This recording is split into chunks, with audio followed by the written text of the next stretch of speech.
the western slopes of one of my favorite national parks, Teton National Park in Wyoming, and a little bit into Idaho. This is from Teton Valley on the western side. A little bit of that fall foliage showing up and all of the heavy snow on the mountains that we saw earlier in the week. Now, of course, some places in Wyoming saw upwards of 2 feet of snowfall. Not quite there, but still very heavy snow. We do have snow in the forecast for some of the Cascades, the northern Cascades, a national park I need to go to.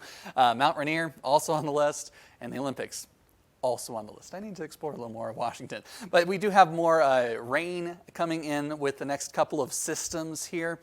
We've got these right here on the map for you, and this is a view from Saturday evening. All of that moisture coming in. It hasn't been a ton, so not quite enough to really count it as an atmospheric river, but we also have this upper low back behind this one, and that's pulling in a couple more systems in the next several days. Here's the one that's coming in now. Here's the one that's coming in as we get into the Monday time frame. This has a little more moisture to work with, so that's definitely going to bring us that heavy rain and that snow that I mentioned just a moment ago. Here's a look through the forecast. We've got rain and the snow showing up on the map here. You may see some higher elevation snowfall coming in after the warm front passes through. That's going to bring in more mild temperatures. Then when the rain makes its way in, that's when we're starting to see some of that rain-snow mix in some of the higher elevations through parts of Oregon. We could see some of the rainfall making its way inland a little bit, and even into parts of Idaho and Montana.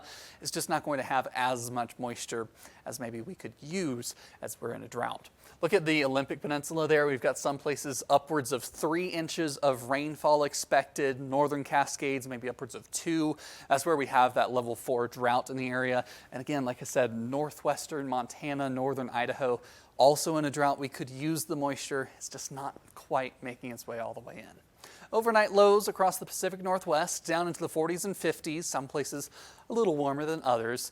So waking up, I want to grab that jacket in the morning. We do have some up and down in our temperatures though. Look at Spokane, Sunday at 71, then 63 degrees by Tuesday. We're even in the 80s for a couple of days in Boise.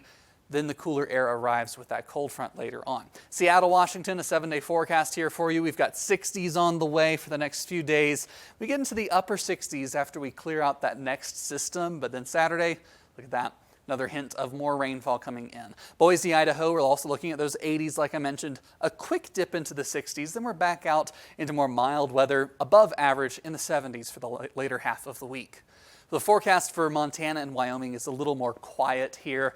Not a lot of moisture making it as far inland. Like I said, these aren't atmospheric rivers just quite yet. They don't have quite the punch that we need to get all of that moisture across the Rockies, but we do have some rainfall coming into parts of Montana and Idaho.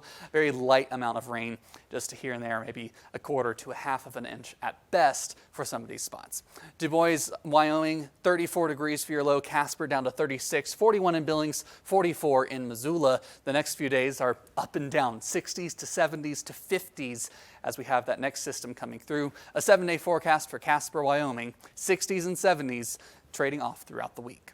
Let's head to the southwest. If you were in Utah, you got a beautiful view of the annular eclipse.